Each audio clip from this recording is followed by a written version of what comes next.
So, Should we get started? sure, that would be great. Yes. So today, Kimberly, I'm very excited to talk about the future of leadership and how it's available today, right? So leadership has gone through many different things. Next. But to give you first maybe an introduction, this is our company name, F1C International, started in 2004, unleashing potential, unleashing results. Next. And this is a brief history of, like a mini history of the highlights of what happened, the different books that came out, the different awards, awarded at WCC, the World Coaching Congress, and we worked even as a really highlight for me, right, was our work with Harvard Business School in India. Okay, next. Wow. Next. This, yeah, wow. You say wow, why? Because there's a lot of companies you've worked with. yeah, so go back one slide. So these are some of the main companies we've worked with, some of the logos. So, only so many will fit on here though. And so the next slide is about pharma companies. Okay. We've worked with. And then the next slide is for BPO industry. BPO may not be as, let's go to the next, maybe not be as popular right now in the US because a lot of jobs are being outsourced internationally to these companies. Okay. Yeah, so we've worked with quite a few of them and their leadership teams. Yeah, next. Uh-oh. Next. I'm trying. Oh, okay. Oh, there we go. Yeah, okay, one slide back, several slides back, one more back. Okay, so this is our client list, so complete client list. Next. And these are some of the charities we support. Mostly children's charities, so if you feel inspired to contribute, please do so. We'll be very happy to hear that. Awesome. Yes, so next. Okay, so we have international partners, anywhere from Marshall Goldsmith to other consultancies and organizations. Well, and I recognize a few names on here. Yeah, I also write for several publications. Okay. Next. And we have some people who are joining us, and I just want to say welcome. Yes, welcome. Good to have you. If you have any questions, feel free to put them in the chat room. Okay. Yes. Yeah, please feel free to jump in. I like interaction. Oh, yeah. Yep. So this is my name, Bjorn Martinoff. I'm a global CEO coach. That's how I got started. But I mostly work with executive teams now, CEOs and their teams in terms of strategic planning, team building, turnarounds, etc. You know, in those unleashing potential. You know, in the Philippines, people have problems pronouncing my name because the J is pronounced like an H, so they call me Bjorn. You know, or sometimes silent, like just born. You know, but it's properly pronounced Bjorn. But even though some people think it's Bjorny. All right, next. To continue, right, there's two reasons businesses grow. A, the market gets better, which is not much we can do about. You know, the market is going to do its thing, right? It's going to go up, it's going to go down. Or the other way your business is going to grow is you get better at what you do, right? And so everything that you could possibly think of, it's going to fall into either one of these two categories. Well, next. So leadership 1.0 next is really the tribal leader. That's how leadership started. You know, we were living in tribes and the guy with the biggest muscles was the leader next. Then there was leadership 2.0 next, which was the king or the queen or the divinely appointed leader. You know, that is still around a little bit, some of that, but not too much anymore, right? And the next. Next, we have leadership 2A, which came with the industrial age. Yeah, it was more like management rather than leadership, managing people, because it was about processes and production. Next. Now we're introducing leadership 3.0, which is a different animal, which is evolved from all of these. Now taking leadership, the goal is to take leadership to the next level. Okay, next. And basically it being the future of leadership. The next.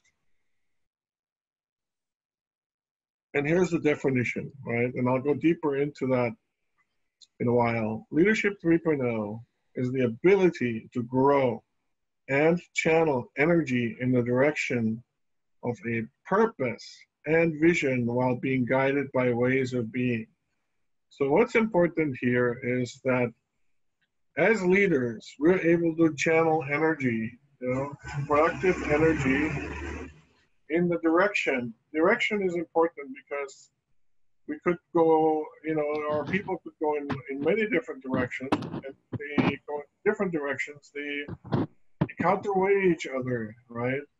And so the energy we want it to go in the direction of purpose or a vision. So the slides just disappeared. Oh, sorry, they're coming back up. But I see your good thing. Okay, next. All right.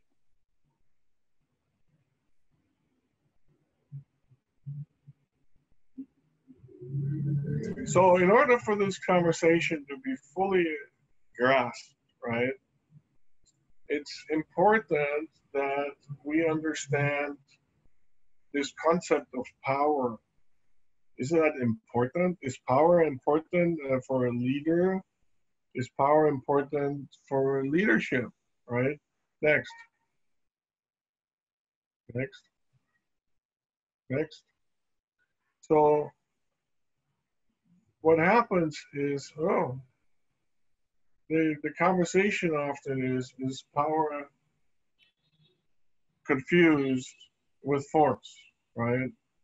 And those are actually two very different things. Even though Yoda says, "May the force be with you," I wouldn't want the force to be with me, because when you think about it, when I researched this topic on power, it was really more for my own personal interest, out of which came this book right here, and my own interest in confidence and power. So when I read these books on power, I was kind of baffled because they were talking about things like trickery, how to cheat people, how to manipulate people, stuff like that, which didn't really sit well with my values, So I was kind of like wondering what is this thing they're talking about? And because it doesn't seem powerful to have to cheat, trick, manipulate people. And eventually I figured out this wasn't power at all, what they're talking about. It's a different animal, which I ended up calling force. And when you think about force, right? When I force you to do something, are you gonna feel good about it? And are you gonna say, "Yay! I can't wait to do this thing that Bjorn's forcing me to do," right? No, right? 99% of the people say, "No, I don't like to be forced. I don't like to be manipulated, and I don't like to be cheated," right? Right.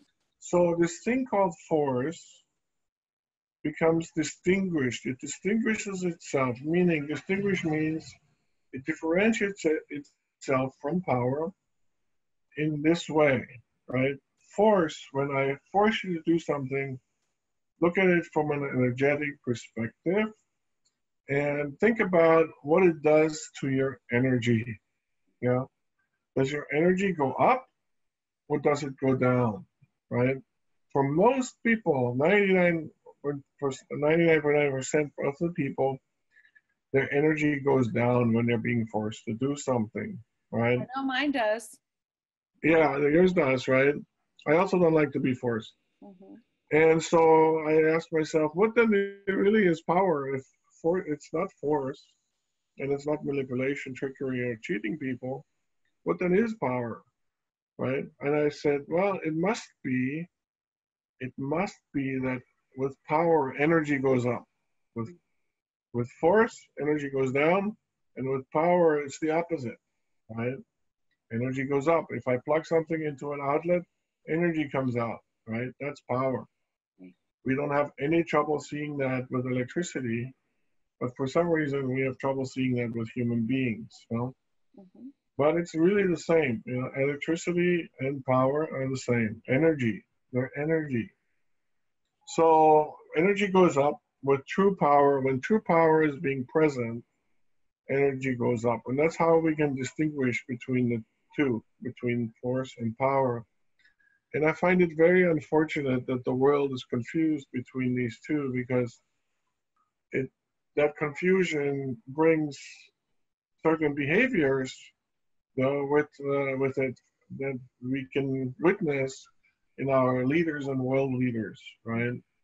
When they become very forceful amongst each other. You know? I agree. So the next question then was for me, okay, so if power increases energy, what are the ways of increasing energy? And that's how this book came to be. The book has 28 ways of increasing energy in myself and others. And it was recommended by Marshall Goldsmith, who was the Harvard Business Review winner of the Thinkers 50 award. Yeah?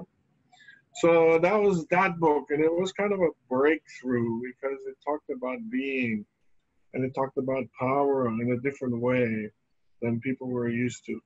Yeah. It's a wonderful book. Thank you, thank you. Kimberly's written a review on it. So let's go next. Let's go to the next slide. And then below are two handbooks. They're based on this first book. You know? All of this, of course, is available on Amazon, both as a Kindle and as a paper book. Okay, next. Yeah, next. That's it. So along the way of developing our own power, right? There are actually stages, and they're being what's significant here is that there are certain enemies or thieves that we encounter along the way as we build our own power. You know? And the first enemy here, it says, is fear, right? So there are books written on fear where they're trying to sell you on fear is your friend, fear is your ally, fear is trying to warn you. You know, it's not true. Right? Fear is trying to stop you. Fear is what's trying to stop you. If you try to win the race based on fear, it's like a race car driver hitting the brakes. Yeah, it slows you down. It keeps you from raising your hand. It keeps you from speaking up. It keeps you from trying to take risks. So what does keep you safe from jumping off a cliff, for example, is not fear, but the reality of that you would die, the reality that you would die if you would jump off that cliff. So it's reality that keeps us safe, not fear. Fear is like the brakes in your life, you know, and the more you can overcome fear, the more you will unleash your potential. Does that make sense, Kimberly? It totally does, yes. Yeah, so fear is being tackled outside of your comfort zone. And that's how we grow. Right. We grow by confronting our fears, by facing our fears, by overcoming our fears, and feeling the fear and possibly just doing it anyways, right? And that's how we grow. Fear is trying to keep us small. It's trying to keep you from doing just that. Right. And so I call that enemy number one, or thief number one. And what's the sad part is that most people don't overcome that enemy in their entire life. Most people will just happily relax in their comfort zone and just live out their life that way without growing. If you don't confront your fears, you're not growing. You're not expanding. You're not evolving. You will never reach your full potential. Yeah. So it may seem radical, right? But that's what we discovered, and that's how we see it. Yeah. So once we overcome our fear, or we're getting close to overcoming it, we're starting to deal with a second enemy. This second enemy I call force. It disguises itself, just like fear disguises itself as your friend. Force wants you to think it's your ally, it's your friend also, but it's not, because when we use force on others, outside of ourselves, then it becomes negative, right? The impact becomes negative, and it has the opposite effect. People may pretend to follow what you're saying when you use force on them, but inside they will not want to, right? And the third enemy is a little harder to grasp, because this afflicts many C-level executives or people who've been in their jobs for a long time. It's this feeling of certainty, feeling of knowing I already know it all. There's nothing else I can learn, and so we stop expanding, right? And that keeps us from growing. And so that's why we call it an enemy or a thief, because it robs you of your potential. And lastly, there's old age, and much has been written about old age. Mm-hmm. I mean, you can overcome it temporarily, but that's about it. No? So these are the thieves that we encounter along the way, and they're also growth stages. So next. So there's phases of leadership growth. The first one starting with leading nobody, right? Most people lead nobody. But the first real level of leadership is the leading yourself. Mm-hmm. That's often forgotten, and it's a valuable piece, because if I cannot lead myself, I look like a fake leading others, right? I look like a pretender, not real, fake, plastic, whatever you want to call it, right? But it doesn't seem real to others when I cannot lead myself. So the first critical step of becoming a leader is to being able to lead yourself, right? Mm-hmm. After that, the next higher level of leadership is leading followers. Then we have leading peers, which is more difficult than leading followers. Eventually, we have leading leaders. This is an extremely rare animal, someone who can lead a leader, right? I've worked with people like that, where people may be further down in an organization, but having huge influence on the CEOs, right? That's those kinds of leaders. And then eventually we have leading world leaders. And one example of that would be the hairdresser of President Obama. President Obama had a small clique of people whom he listened to, and his hairdresser was one of them. So the hairdresser ended up being a leader of a world leader, right? Which is very interesting, right? So you don't need titles to be a leader, and you don't need titles to lead a world leader.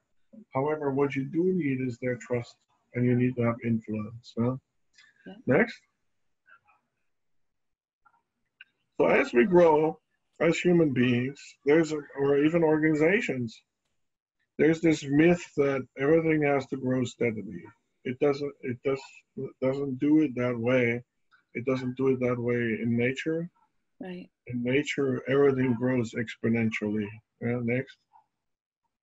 So this is how we imagine things to be, kind of like going up a bit, not too much, not too little, with some ups and downs along the way. Right. Next. So how do we try to challenge that traditionally? Is by upgrading skills. Right. So we upgrade skills, And so it goes up a little bit, but then continues to run in parallel to the old curve. Yeah, that's the traditional way of dealing with it. Now, when you have a life-changing impact, like you increase your courage, you lower your fear, you increase your focus, you increase your influencing skills, you increase your leadership skills, that will then change the direction at which you and or your company grows. Yeah. So every time you do that, there's a shift, right? And that we'll show that in the next slide, where there's several shifts occurring, yeah. And together, this now represents exponential growth. When you connect these together, it becomes an exponential growth graph. Yeah. The next, and that's why the book's called Develop Exponential Power. Next. So as a leader 3.0, I'm responsible to help create the following things for my team. Next. So here, this is what works. We found what works in teams. Yeah, there's, it's unfortunate.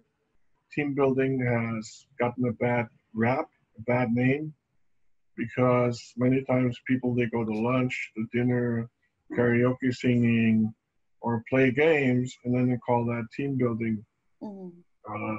Team building has nothing to do with playing games, even though you can use games to bring it out, right?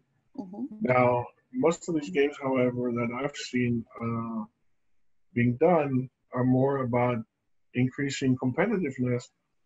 And what the unfortunate part is here is that we're increasing competitiveness within the team against each other rather than external competitiveness where we compete, with the competition or with the market. So to make a team really work, we need these elements right here. Company vision as well as a personal vision. Some goodwill, I call it emotional bank account. Lots of courage. Alignment is very positive because it channels energy in one direction. Alignment of different people. Having a victor attitude rather than a victim attitude. Yeah. Knowing what's in it for you. Yep. Personal vision, trusting each other, thinking unlimited, rather than being limited by our beliefs, having our heart into it. And I measure this by vector dynamics, which is a mathematical discipline. Purpose, unleashing potential, and so forth, right? So these are the critical elements of having a team. So let's go next. So we're jumping around quite a bit. We're covering a lot here, right? And some of this will only be understood to its perfection when you experience it. So our training tends to be highly experiential, yeah, but always with desired outcomes. It's not just to compete with each other or play games or have fun. Right. Yeah, there's staggered activities that build on top of each other. So here it says, are we human being or are we human doing? At work, we mostly talk about what do we need to do, right? What do we need to do? What do we need to do so we can have those results, right? We forget that we're human beings. That there's an aspect to us that's called being, not just doing. We're not human doings. Right. We're human beings. And it shows in one of the next slides, that there's really three realms: doing, having, and being. Next. So this good, keep it there. So this is a debrief that we did on an activity, a challenging activity. Yeah, and then we broke it down, what people said, into single word answers. And then we categorized these answers into those three realms, right? Being, doing, and having, just to see what would happen. And the outcome is almost always in the same range, right? Go next. That we have, in this case, doing, we have 12 doings next, 11 havings, and 21 ways of being. Okay.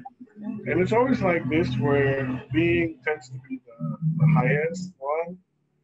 And it's an eye opener for people because we never think about being. We always think about what do we need to do, Right. so we can have those results.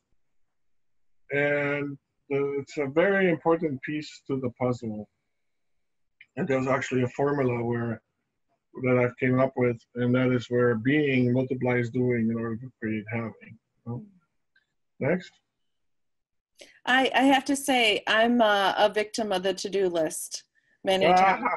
Yeah, also, besides the to-do list, also next to each item you want to do, write down who you want to be. Wow. Think about that. Think who you want to be. What's it going to take for you to be successful with that particular item? What's it going to take? And it's surprising what happens. So that we're being, doing, having, right? Next. And the formula for success, next. There is a relationship that creates having between being and doing, right? There's a mathematical relationship. Next. Next. So the relationship that we came up, it could be plus, minus, divide, But the way we came up with was it's being multiplied by doing equals having. Next. For example, if I do nothing, right, and the being is by doing nothing, the outcome is 0, right? So it proves to be true here. Right. Now next. Now can the being also be 0? Yes. It's right between positive and negative, right? So this is how we grow. It's on a curve. It goes very steep and flattens out a bit, and then it goes very high again. We don't have time to go into it. Next. And so there are stages in which we grow as human beings, in which organizations grow, from left, which is disempowered, to right, which is empowered. On the left, we have our comfort zone, and on the right is our discomfort zone. We have to go through our discomfort zone to get to the new comfort zone. And the way we get that is many times we force ourselves. So now force works on ourselves, but to some degree.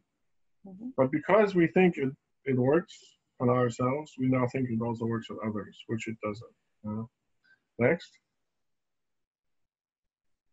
So I came up with this hero's journey. It's when we go from disempowered to empowered. We have to go through our own fears. Yeah. We have to overcome force. Be stronger than force.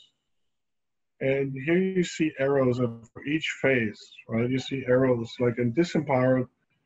You see arrows going to the center. That means we're looking to attract energy from the outside of ourselves. In the first stage, this changes. We become a bit more mature. And sometimes we give out energy, and sometimes we take energy from the outside.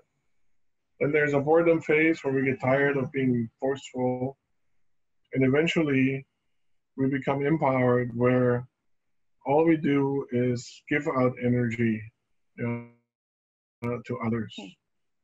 And that, to me, is the hero's journey. And it can be, you can distinguish it by the direction the energy is taking. That's the key indicator here and to what's happening next. So our beingness, it grows, right? And somebody actually took the time to, L. Ron Hubbard took the time to put this in an order.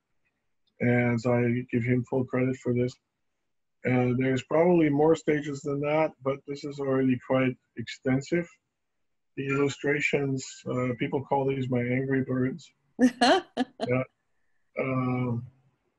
We've had these for quite some time.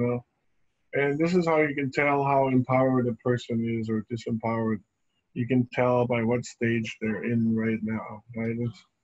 It's not just the 3.5 stages, it's actually quite a few. Next. So here's a bit a larger shot, and then next, just to give a flavor on how, next, yeah. So levels of leadership we said, next, are these, no, next.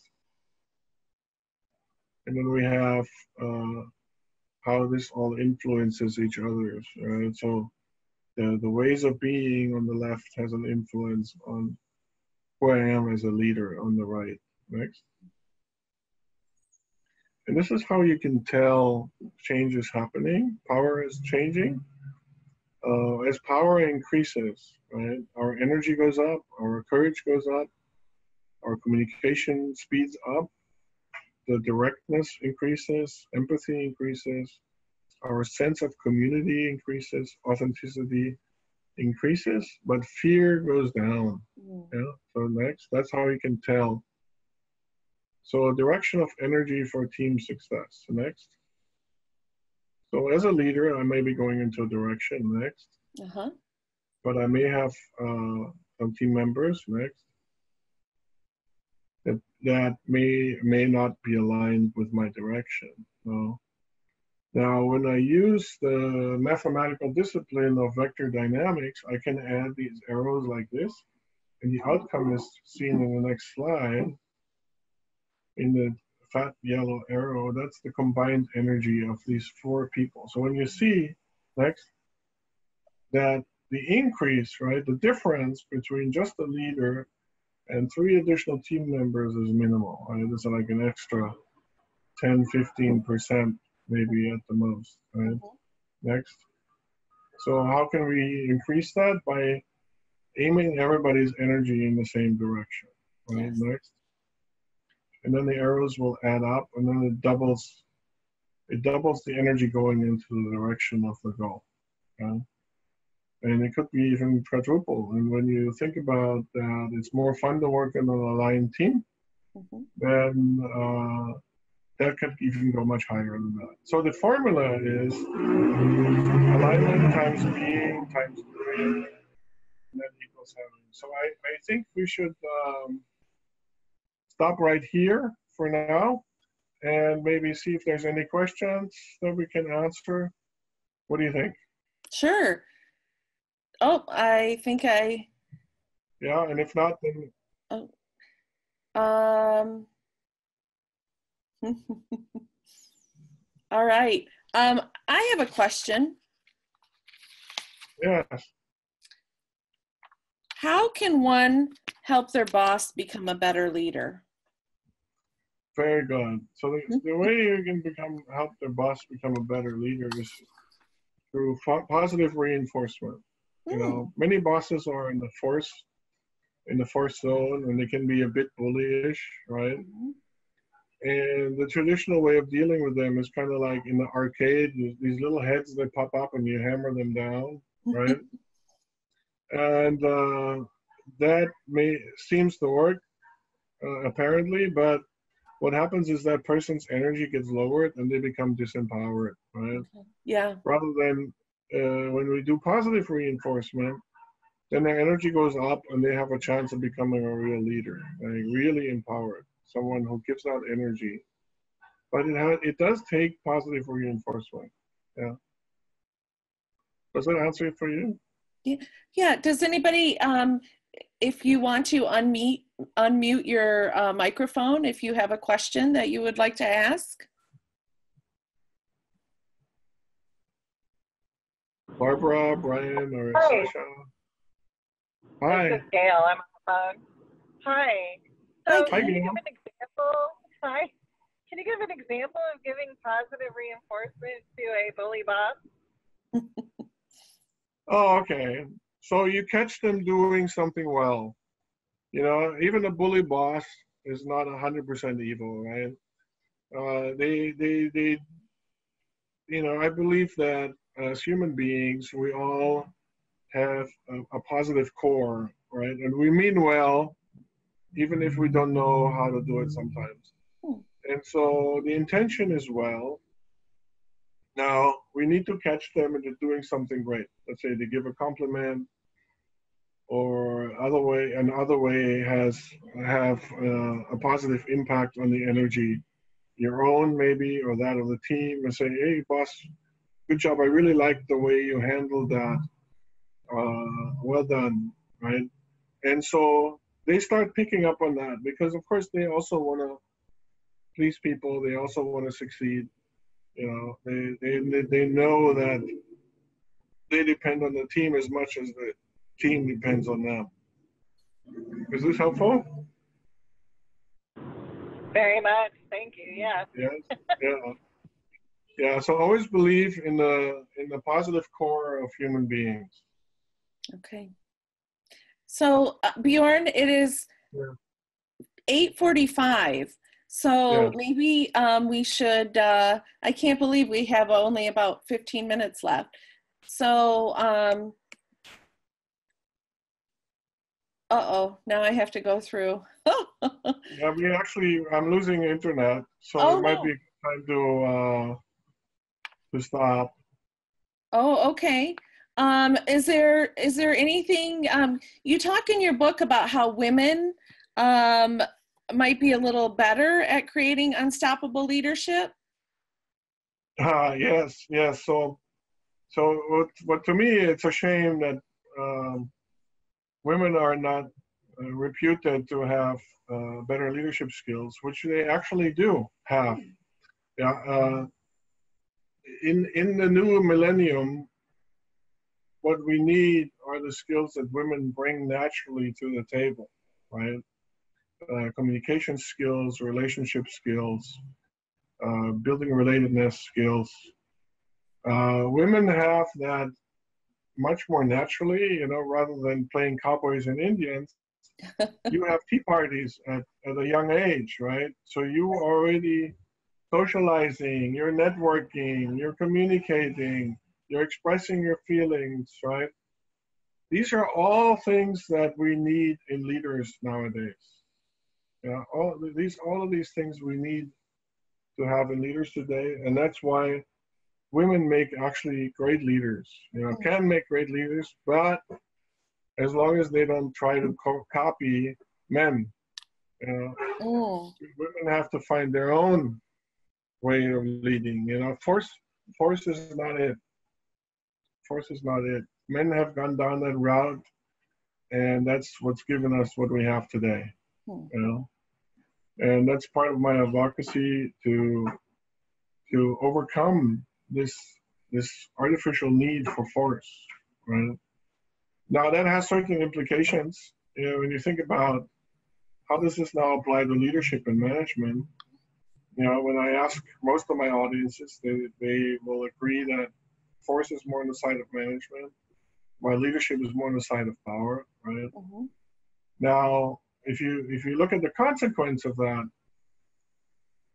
if management is force and force lowers energy, can we truly afford management in the future? Can we afford to manage our people? No. If it lowers the energy, right? Right. It's a huge cost attached to that. People don't like to be forced. They don't like to be managed. People like to be helped. People like to be led. If I insist on managing people, I will have low engagement. Have a high turnover. I have people that pretend to follow but don't, and productivity goes down. Energy goes down, productivity goes down, and there's a huge cost attached to that in general. Right? So my prediction is that we're now entering the era of the end of management, at least as it comes to people, right? Mm-hmm. But we can continue to have management for things like stock, supplies, structures, maybe, and so forth. I really like your definition of leadership in your book. When you say leadership is the ability to channel and increase energy towards a purpose and vision while Yes. being guided by values. Yes. I think you have a little visitor there who's adorable. They can join Yeah, us. They can yeah, join us. yeah. Say hi, Oh, Sarah. come here, come say hi, honey. Can you talk?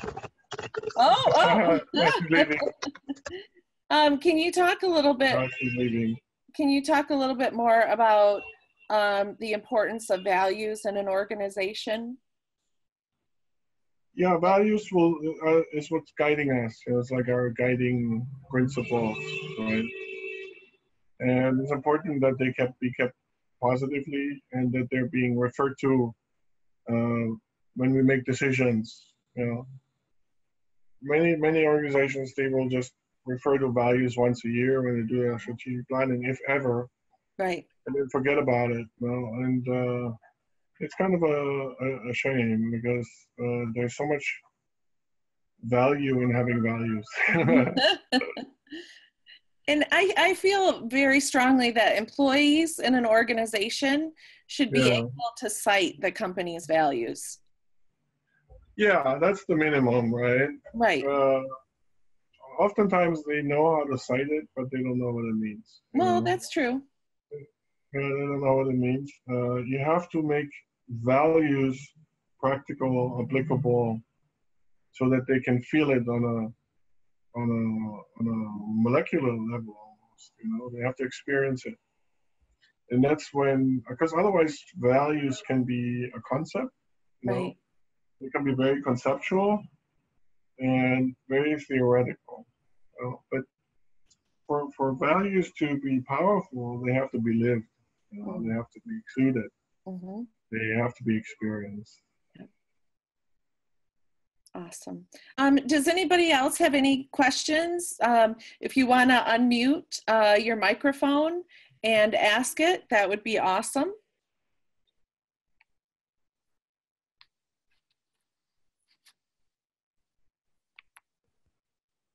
So I think I have one more, and that is, how best would you say one can move towards a better environment of trust in the workplace?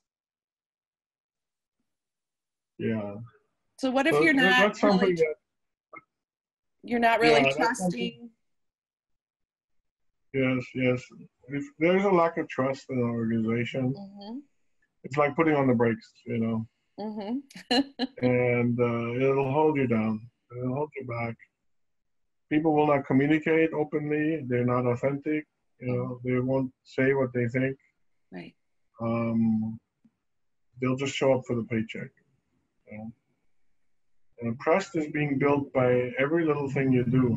You know, and also the things you don't do.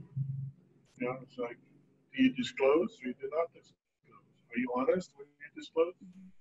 Yeah. If you cannot disclose, are you saying that? Or are you just pretending that this doesn't exist?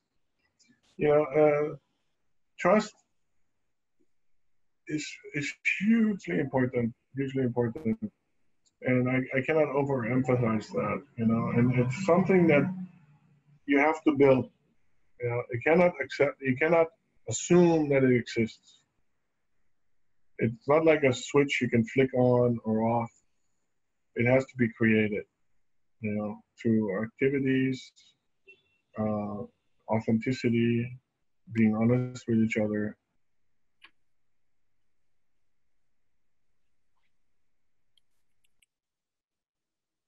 And I really like what you said about the emotional bank account, because I think every interaction has to do with the emotional bank account, and adding, you know, adding more,